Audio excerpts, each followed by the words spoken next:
Buenas tardes.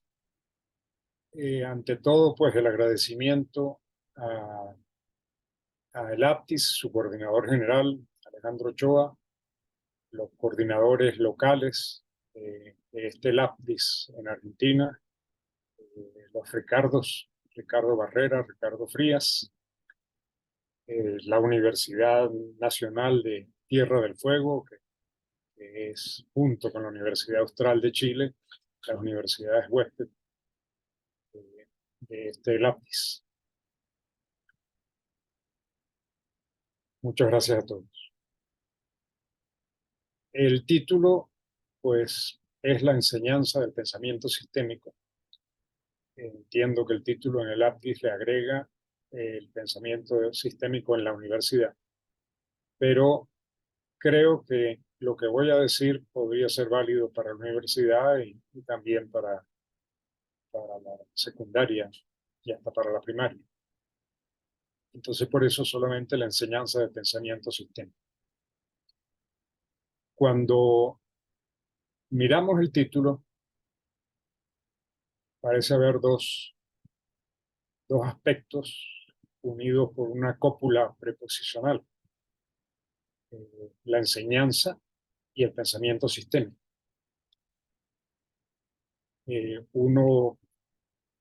Si uno tratara de dar cuenta de eso que está diciéndose allí en ese título, en esa frase, pues tendría que dar cuenta de qué entiende por enseñanza, a qué se refiere con enseñanza y a qué se refiere con pensamiento sistémico. Eso sería el modo lógico de hacerlo.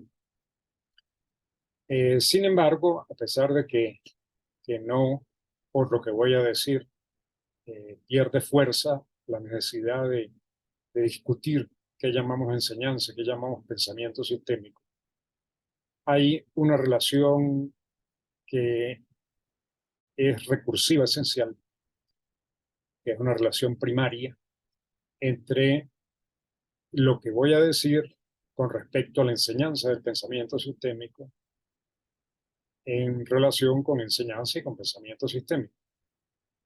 Y eso es así porque fue mediante el pensamiento sistémico que en el caso mío particular que estoy hablando, me llevó a el asunto de la enseñanza, a investigar el asunto de la enseñanza y especialmente con un fin práctico, porque el pensamiento sistémico me condujo a la idea de que era necesario una, una transformación de la enseñanza de manera tal que lo que ocurre en la vida puede experimentarse ricamente y holísticamente. Y para mí, ese holísticamente, ricamente están unidos, es holísticamente rico. Eso, puesto en términos mucho más sencillos, es que lo que ocurre en la vida tenga una plenitud de sentido. Y eso se debe a que en la segunda etapa del pensamiento sistémico llegamos a la fuerte hipótesis de que en las sociedades occidentales y occidentalizadas del presente, lo que ocurre en la vida tiene un sentido pobre y fragmentado, desconectado del resto del acontecer. Entonces, eso, repito, condujo a la investigación sobre la enseñanza y al diseño de un modo de enseñar que permitiera que el sentido de lo que ocurre en la vida fuese rico, es decir, que permitiera un pensamiento sistémico. Ahora, a su vez, en la investigación, en la enseñanza, el diseño que se hizo, a mi modo de ver, enriqueció considerablemente el pensamiento sistémico, por lo menos de quien está hablando, yo diría de nuestro grupo de investigación en sistemología interpretativa. Esa relación recursiva es una relación histórica, como pueden ver, pero esa relación histórica es tal que lo que pueda decir sobre la enseñanza y lo que pueda decir sobre el pensamiento sistémico se deriva de la relación. Es decir, que la relación es primaria con respecto a las partes o aspectos de la relación en esto que voy a decir. Y eso es, además, una clara propiedad del pensamiento sistémico.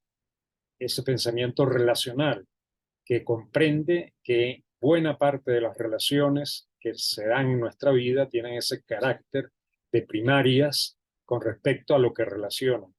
Es decir, que contrario a esa lógica tradicional de que la relación surge, es generada a partir de las partes, en una forma de lógica relacional sistémica, la relación genera las partes.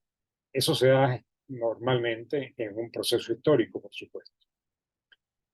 Bueno, dicho esto, vamos a considerar brevemente, lamentablemente tiene que ser brevemente porque tendríamos que disponer de mucho tiempo para hacerlo con calma, sobre el pensamiento sistémico y luego consideraremos la enseñanza. ¿Qué es pensamiento sistémico? Y allí seguramente hay divergencias con otros pensadores sistémicos, con otros practicantes sistémicos.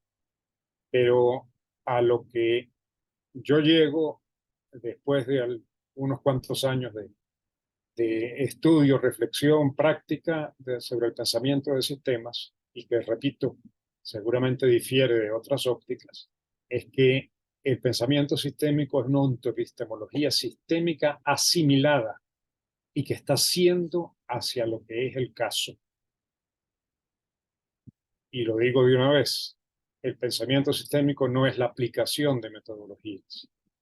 La aplicación de metodologías puede ser que sea un aspecto parcial, local, contingente, puede ocurrir o no ocurrir dentro del pensamiento sistémico. Pero el pensamiento sistémico, a mi modo de ver, si se logra la asimilación de esa ontoepistemología, aunque sea parcialmente, está actuando todo el tiempo. Es decir, está siendo hacia cualquier cosa que se presente.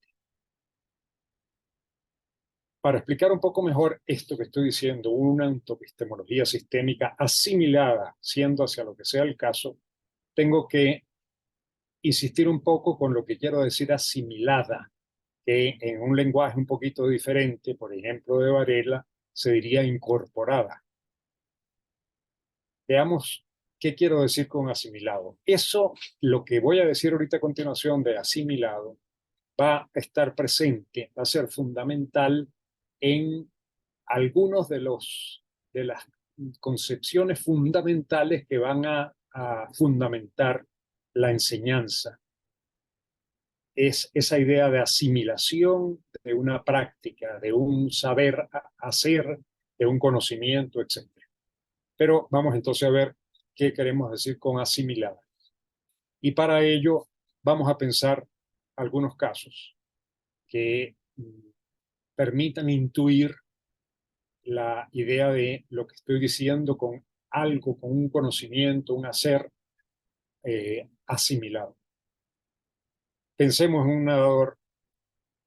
un nadador experto que se lanza a la piscina en una competencia. Él se lanza y vemos de una vez cómo tiene una práctica particular que le permite después del lanzamiento hacer ciertos movimientos ondulatorios y luego comenzar a nadar de la manera que vaya a comenzar a nadar y nadar del modo que lo hace. Ese nadador no está pensando que lo va a hacer de tal manera o de cual otra manera. Ese nadador simplemente lo hace.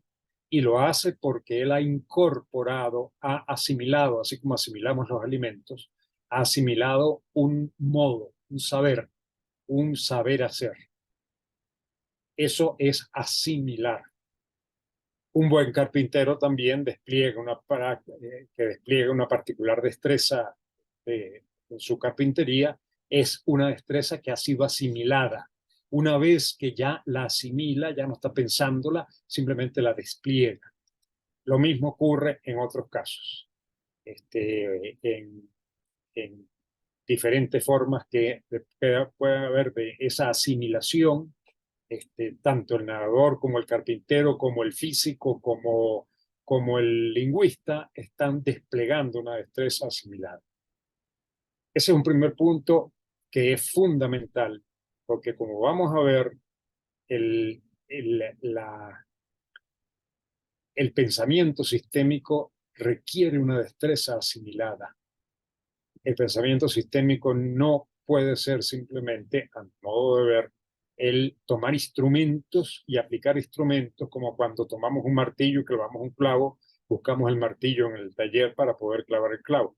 Tiene que ser algo que está en nosotros, con nosotros, que se despliega desde nosotros. Ahora, una ontoepistemología sistémica, y allí, pues, esto es lo más complejo.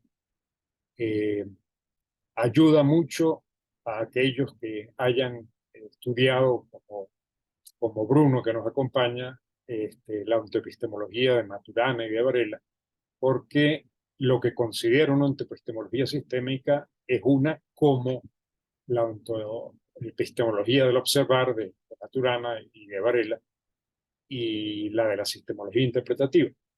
Por supuesto, pues mi lenguaje, mi vocabulario es más de la sistemología interpretativa que la de Maturana.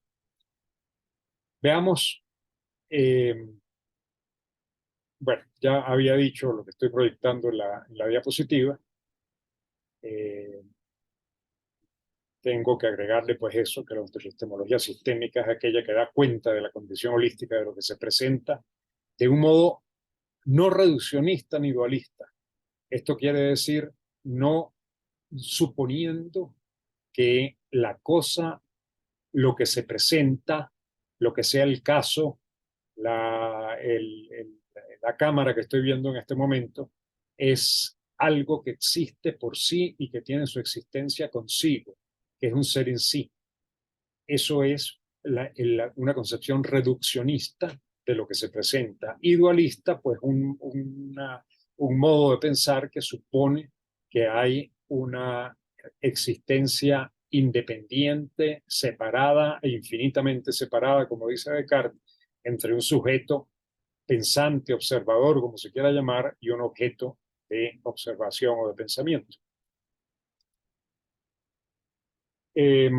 Si esto que estoy diciendo lo dijese no en los términos usuales en sistemas, sino en términos más filosóficos, tendría que decir que en términos histórico-ontológicos se trata de una epistemología post-metafísica, y eso quiere decir post-dualista. Yo insisto, la de Maturana, del observar, y la de la sistemología interpretativa tienen o aspiran a tener esa condición.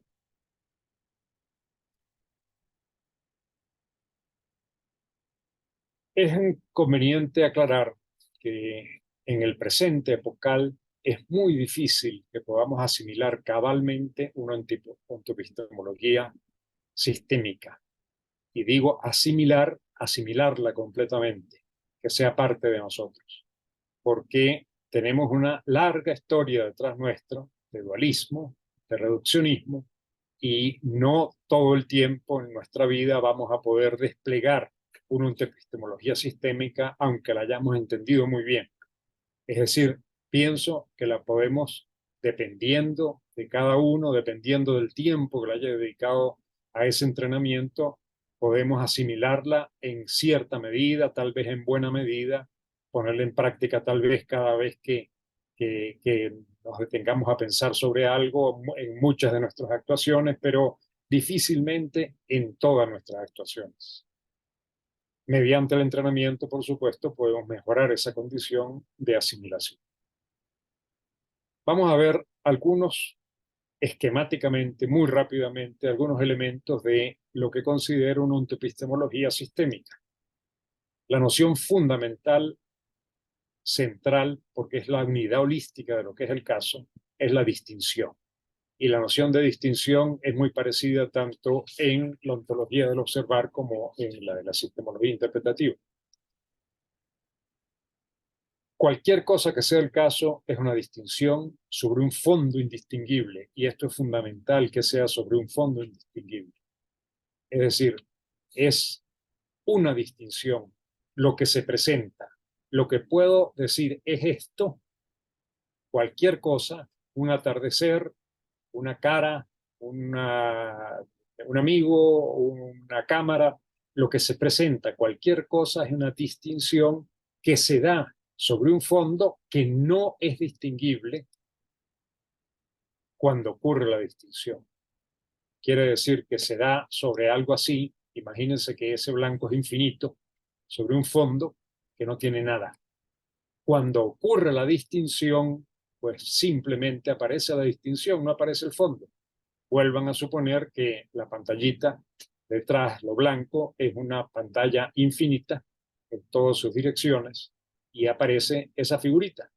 Esa figura es la distinción. La distinción es, metafóricamente, el dibujo sobre el fondo, pero el dibujo solo puede aparecer sobre el fondo. El dibujo de la mano en el aire es movimiento, no aparece nada. Tiene que aparecer sobre un fondo. Ahora, ese fondo es un fondo histórico-ontológico. Es decir, es un fondo que ha devenido de una historia que comienza mucho antes de nosotros, que es la historia de nuestra cultura, es la filogenia en términos biológicos maturanianos, y que tiene un agregado, nuestro pequeño agregado, nuestra pequeña historia, nuestra pequeña ontogenia, que le da una particularidad a ese fondo. Es sobre ese fondo que yo puedo en este momento distinguir la cara de Alejandro Ochoa. Y el modo como yo la distingo, lo que allí aparece ante mí es diferente de lo que aparecería ante una persona que no lo conozca. Y es mucho más diferente de lo que aparecería ante un marciano. Pero también es diferente de lo que aparece ante Bruno, que conoce a Alejandro hace mucho tiempo, pero que lo conoce con una historia diferente. Y por tanto, lo que aparece ante Bruno cuando ve la fotografía de Alejandro es diferente de lo que aparece ante mí o lo que aparece ante Miguel, que también lo conoce desde hace mucho tiempo. Si una persona lo ve por primera vez, pues la diferencia es mucho mayor, por supuesto. Lo que estoy diciendo con esto es que depende de una historia, que el fondo es un devenir histórico ontológico. Aquí debería decir ontológico, no ontológicamente.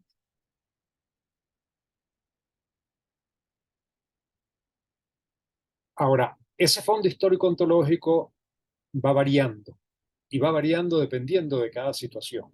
Es decir, tiene pequeñas variaciones, digamos, no demasiado grandes, pero tiene variaciones en cada situación. Tiene como una especie de disposición cuando yo me dispongo a dictar esta charla, mi fondo histórico-ontológico se dispone de una cierta manera de cómo se dispone cuando voy a desayunar. Y así ustedes se han dispuesto, su fondo histórico-ontológico se ha dispuesto de un cierto modo cuando van a participar en esta charla. Ese modo, esa disposición particular es lo que llamo contexto de sentido expectante. Es la disposición particular del fondo histórico ontológico para cada caso particular.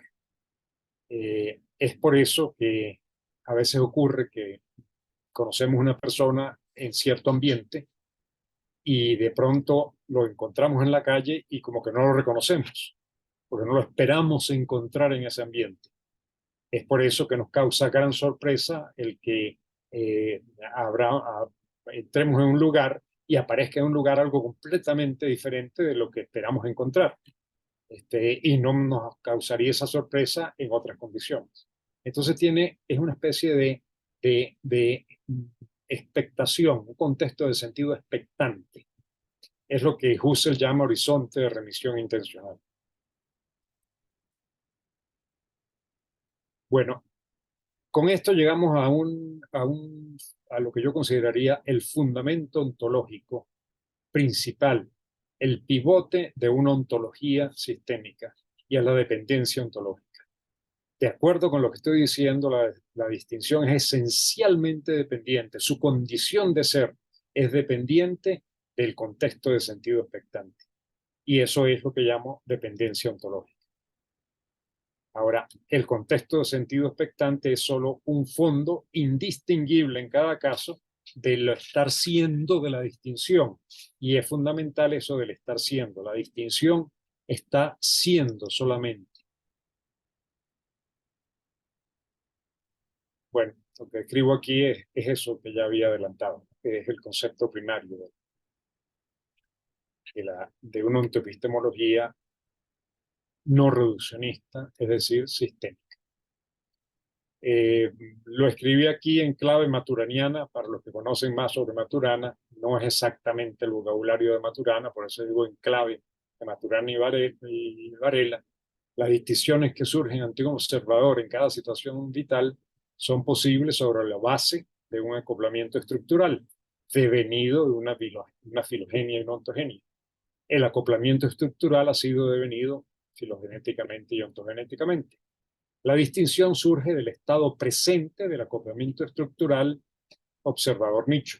Ese acoplamiento estructural observador-nicho, que tiene esos dos lados, observador y nicho, tanto el observador como el nicho surgen del acoplamiento estructural en cada distinción.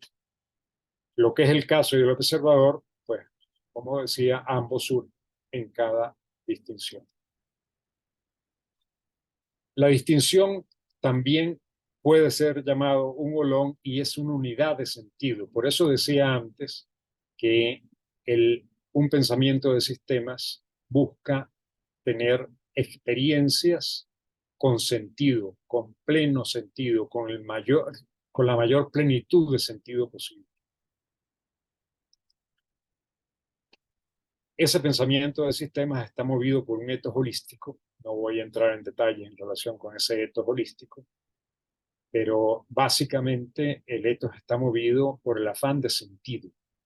Y el afán de sentido da lugar o puede dar lugar a una moralidad, en el sentido que entendemos la palabra, a una ética, que yo lo distingo de una moralidad, porque una ética es el dar cuenta de una moral, que, repito, no vamos a entrar en ese asunto acá. Yo lo he desarrollado en el libro El cultivo de la verdad.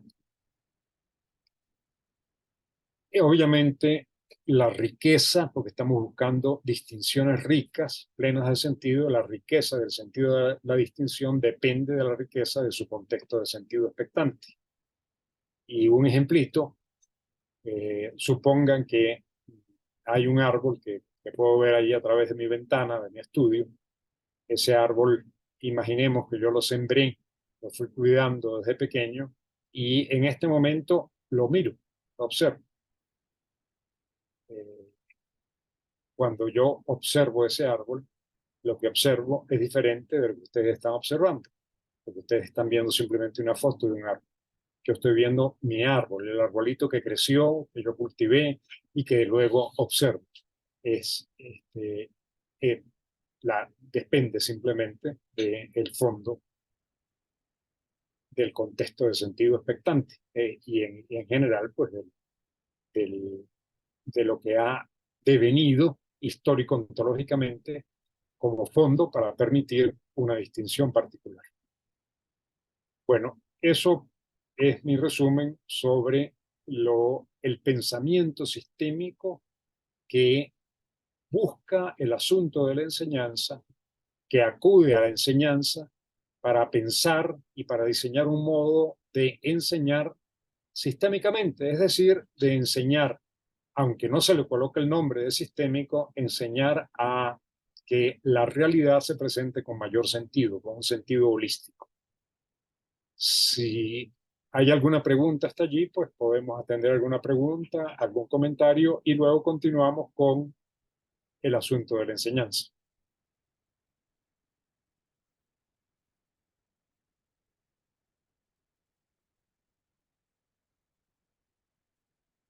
Bien, entonces continúo. La enseñanza. Esa interrogación pues está tratando de representar la pregunta por la enseñanza, la indagación por la enseñanza. Ahora, recordando que fue el pensamiento sistémico que condujo, en nuestro caso, al tema de la enseñanza, ese pensamiento sistémico nos puso de manifiesto el que esa concepción de enseñanza, de la que voy a conversar brevemente, tiene tres fuentes fundamentales. Y esas fuentes están ancladas a su vez en el pensamiento sistémico. Es decir, que un modo ideal de pensar actuar en la enseñanza tiene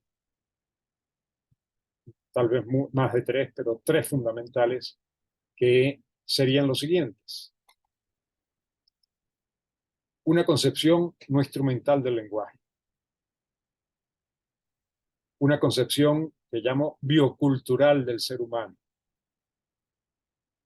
Y finalmente, en nuestro caso particular, tuvo la experiencia inquisitiva activa, es decir, la de un proyecto de investigación-acción en una escuela que fundamos, que duró 10 años en sus funciones y que puso en práctica este modo ideal de pensar actuar en la enseñanza. Y lo puso en práctica en su manera incipiente, pero a lo largo de la práctica aprendimos mucho y eso entonces pues conduce esa tercera fuente de ese modo ideal de pensar actuar en la enseñanza. Eso es una experiencia similar en un nivel muy diferente y que se comentó en el ápice anterior, se puso en práctica en la Universidad de Ibagué junto con un grupo de profesores. De ello, repito, conversamos en el ápice anterior. Bien, vamos a comenzar con el segundo, con la concepción biocultural del ser humano, que está íntimamente ligada con la concepción no instrumental del lenguaje, que son, yo diría, inseparables. Es decir, cuando trate de hablar de la concepción biocultural del ser humano, ya estoy hablando en cierta forma de la concepción no instrumental del lenguaje y viceversa. ¿Qué somos como seres humanos?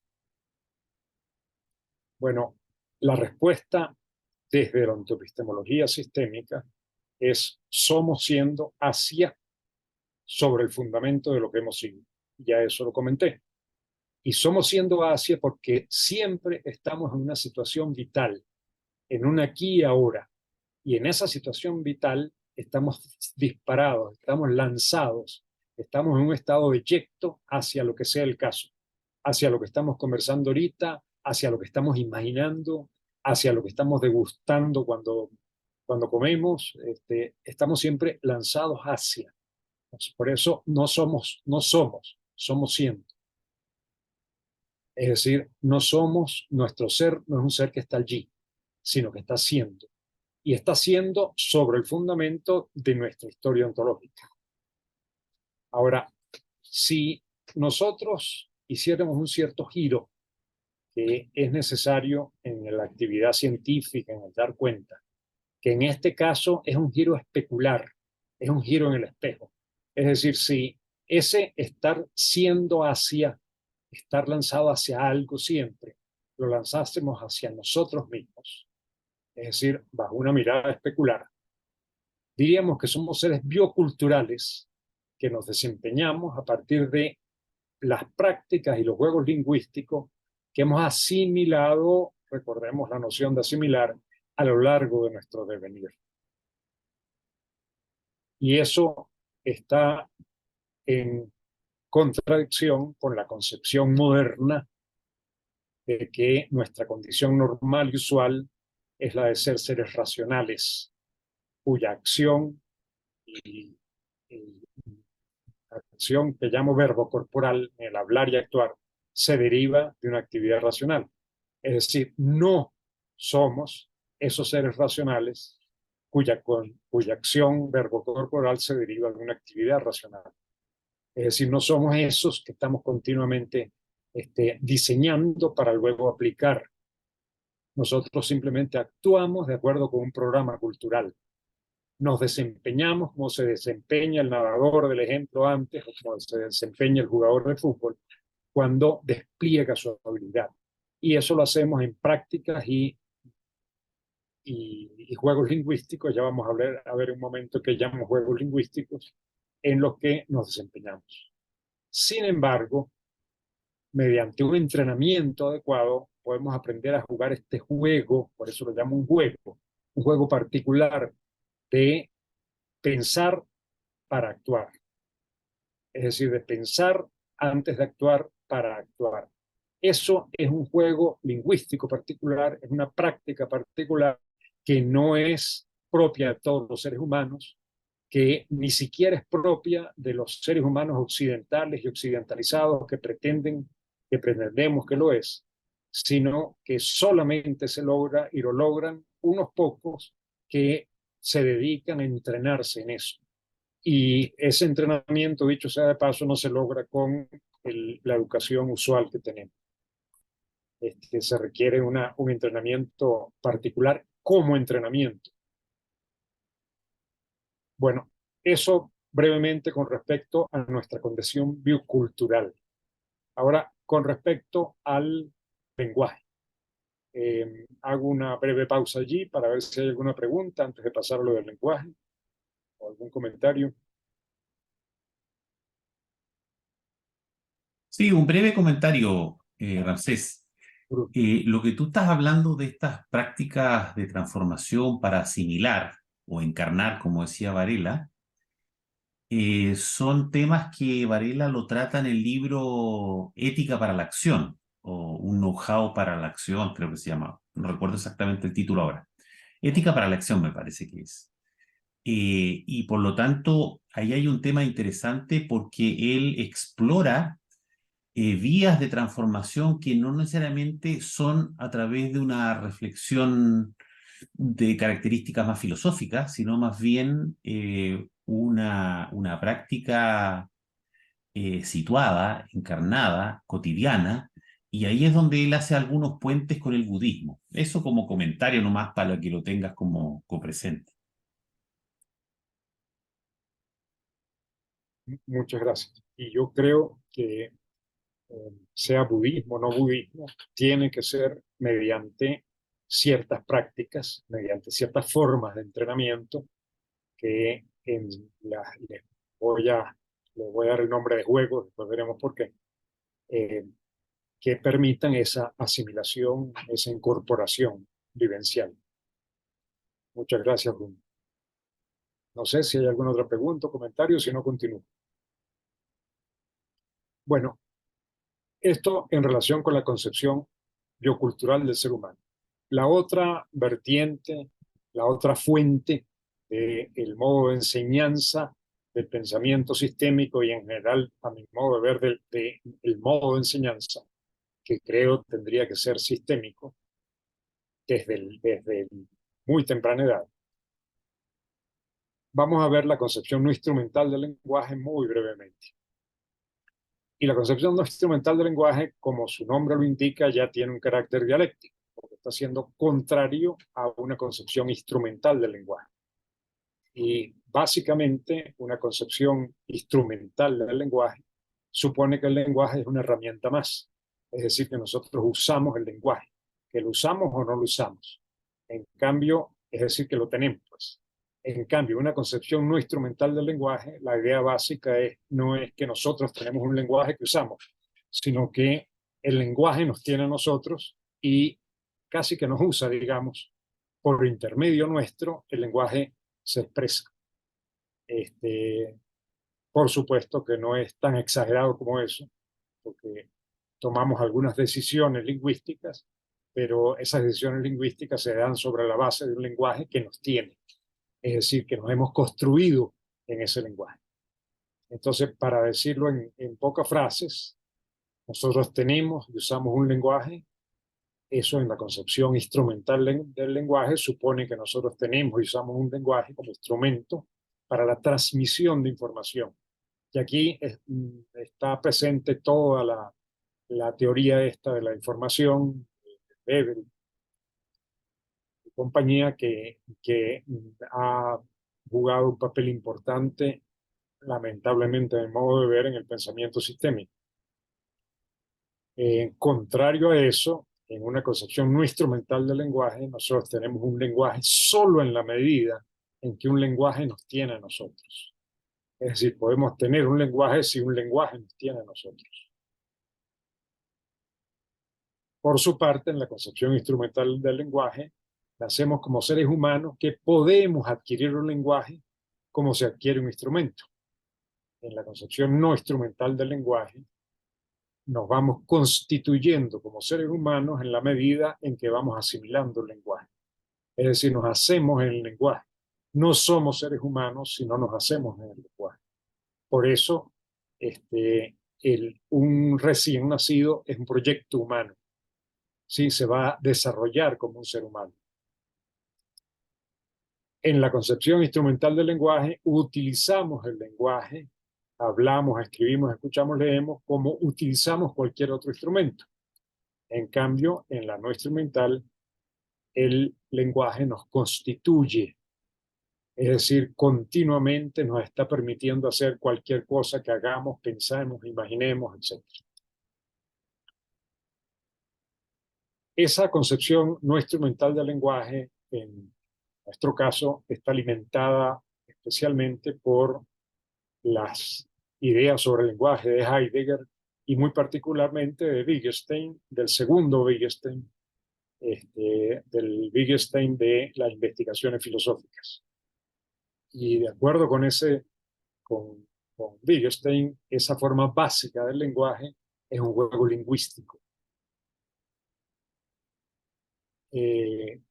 Para poder entender la noción de juego, de nuevo, pues los invito a intuir simplemente. Imaginen qué ocurre en cualquier juego, cómo se desempeña un jugador en cualquier juego. Un experto jugador de fútbol, de ajedrez, de tenis, en pleno juego, despliega su habilidad. Cuando estaba aprendiendo el juego de ajedrez, por ejemplo, seguramente le enseñaron las reglas, cómo mueven las piezas, etcétera, pero poco a poco eso se fue asimilando y él se despliega. Bueno, el juego lingüístico es un juego de esa manera. Nosotros aprendemos a hablar en una lengua particular y aprendemos además en varios juegos lingüísticos de esa lengua. El juego lingüístico que usamos para describir es diferente del juego lingüístico que usamos para reflexionar filosóficamente, es diferente del juego lingüístico que usan los carpinteros haciendo su trabajo de carpintería o los neurocirujanos operando un cerebro. Son diferentes juegos lingüísticos que hay en una lengua. Las diferentes personas que hablan, entre comillas, una lengua pueden dominar, pueden haber asimilado unos juegos lingüísticos y otros no. Por ejemplo, pues yo no conozco el juego lingüístico de la neurocirugía. Puede ser que conozca el juego lingüístico, otro juego lingüístico. En algunas, yo tiendo a pensar que en las sociedades latinoamericanas, en unas más que en otras, el juego lingüístico de la descripción tiende a ser más pobre de lo que es en el español de España, en el ciudadano común y corriente. Por ejemplo, pienso que particularmente en Venezuela, en México, ese juego lingüístico de la descripción tiende a ser pobre. Hay otros que son más ricos. Es variable, dependiendo del juego lingüístico. Bueno, esto ya es lo que habíamos comentado. El jugador no piensa de manera explícita, el jugador simplemente se desempeña. Como ven, esto ya está vinculado con lo que antes había dicho del pensamiento sistémico y lo que había dicho de la concepción del ser humano.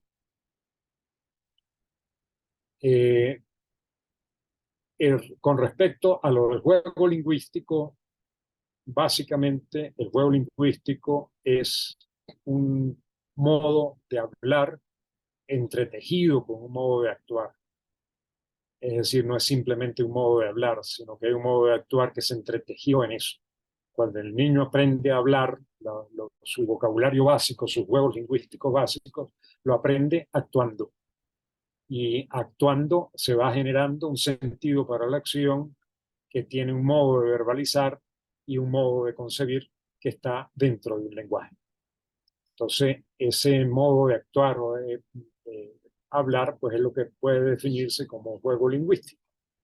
Es lo que voy a leerlo rápidamente: un modo de hablar entretejido con un modo de actuar, o un modo de actuar entretejido con un modo de hablar, diferente de otros modos de hablar, actuar, en el que el modo de hablar le da sentido al modo de actuar, además lo comanda, lo comenta, lo reporta y proyecta. y en el que el modo de actuar realiza, le da sentido, corrección y ubicación al modo de hablar, de manera que no es posible ni pensar ni vivir el modo de actuar sin el modo de hablar, ni el modo de hablar sin el modo de actuar. La unidad indisoluble que ellos constituyen se llama juego lingüístico. En un juego lingüístico, las palabras son comprensibles en términos del contexto brindado por todo el juego lingüístico y por la situación particular. Y este ser comprensibles no significa que ellas significan algo, sino que simplemente se usan de una manera o de otra manera.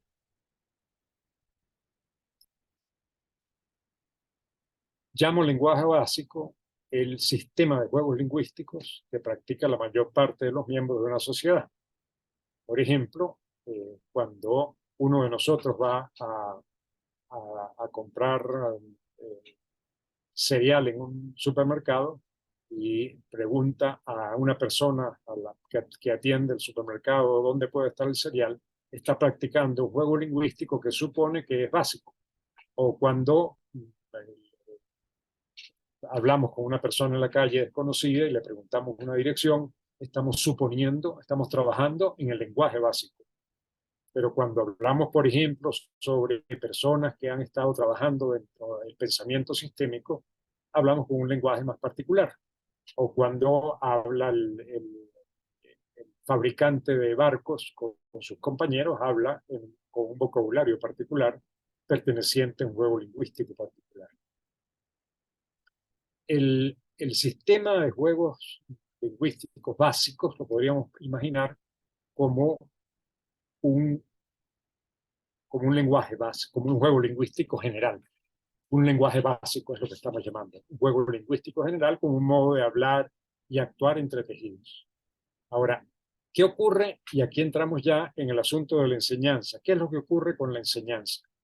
Que sería, bajo la concepción esta del lenguaje no instrumental, lo razonable es que cuando vamos a enseñar, y lo que estamos enseñando son juegos lingüísticos, básicamente es lo que hacemos cuando enseñamos aritmética a los niños, o cuando enseñamos ecuaciones diferenciales a los de la universidad, o enseñamos en vías, en ingeniería civil, o enseñamos cómo tomar la atención a un paciente.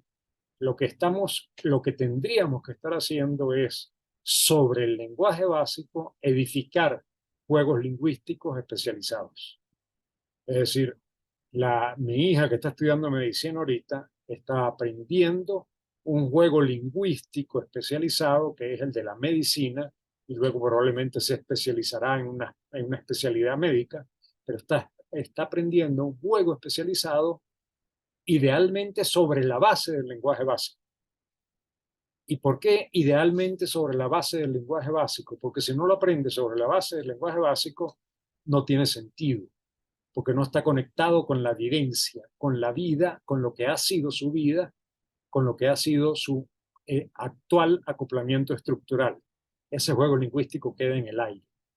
Cuando, por el contrario, se enseña sobre la base del lenguaje básico, el juego lingüístico especializado va creciendo sobre esa base.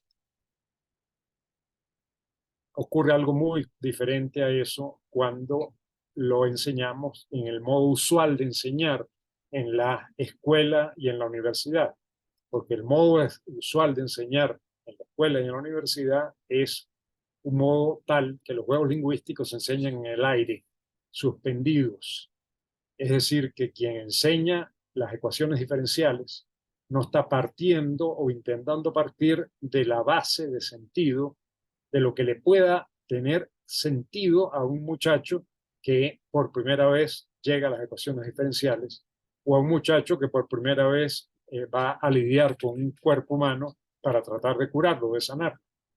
Lo enseñan con una terminología que carece de sentido porque no se edifica, no se trabaja como intuiciones que van surgiendo del lenguaje básico. Y eso nos conduce pues a un esquema que es el esquema que yo diría de la enseñanza ideal basada en esta concepción de ser humano y de lenguaje. Y esa enseñanza ideal tendría dos aspectos básicos. Uno, que llamo de inseminación intuitiva, que va poco a poco ligándose con un aspecto que llamo comprensión intelectual. Inseminación intuitiva, ¿qué es? Es buscar el modo de que en la intuición de la persona se siembre lo que luego van a ser conceptos. Es decir, invertimos los términos, no comenzamos con los conceptos, comenzamos con sembrar intuiciones que van a permitir el desarrollo de conceptos. Esa inseminación intuitiva entonces da lugar a un cierto modo de comprensión intelectual que es un concepto derivado de una intuición y pasando por lo que llamo una noción. Ahora, eso tiene que estar vinculado con un proceso de entrenamiento, es decir, se da dentro de un entrenamiento. En el entrenamiento podemos distinguir lo que llamo la inducción para la germinación y desarrollo incipiente del nuevo juego lingüístico, el que sea el que estemos enseñando, y el ejercicio práctico de ese juego lingüístico. En la concepción usual educativa, todo lo que está aquí simplemente brilla por su esencia y lo único que hay es un intento de comprensión intelectual. Bueno, esto ya vamos a dejar, a seguir allí con las diapositivas. ¿Qué es lo que hacemos o qué es lo que podemos hacer para enseñar sistémicamente? Yo diría para enseñar en general, porque enseñar, como decía antes, para mí es un enseñar sistémico. Es crear prácticas de enseñanza. Y prácticas de enseñanza, a mi modo de ver, son juegos de enseñanza.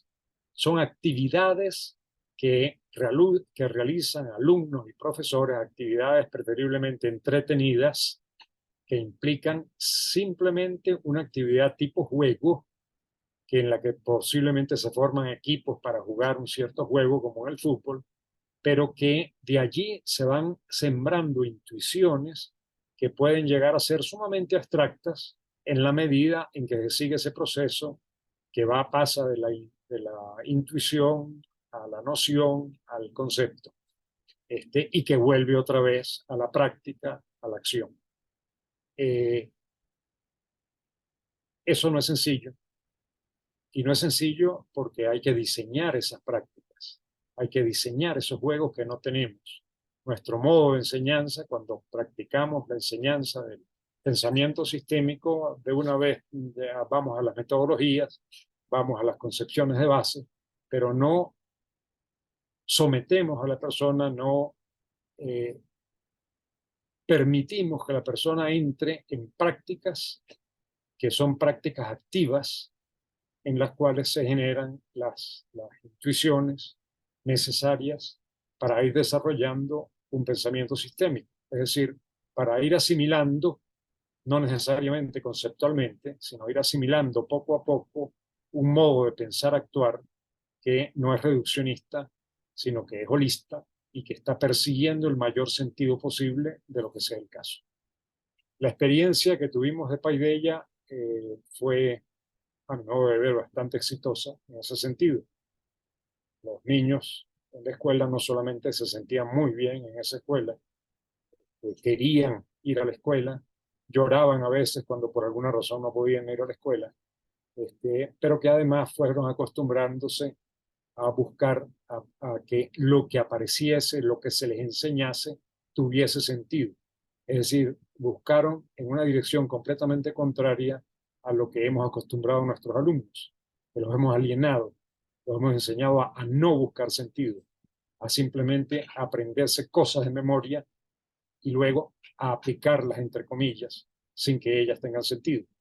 Por eso que simplemente pues no somos aptos o no son aptos nuestros alumnos para realmente plantearse problemas, resolver problemas sistémicamente, problemas cotidianos o problemas no cotidianos.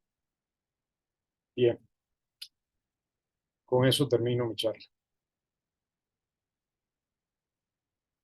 Me resta solo agradecerle a los presentes, a los organizadores del evento, a las universidades huéspedes pues, la oportunidad que me han dado para conversar un poquito con ustedes.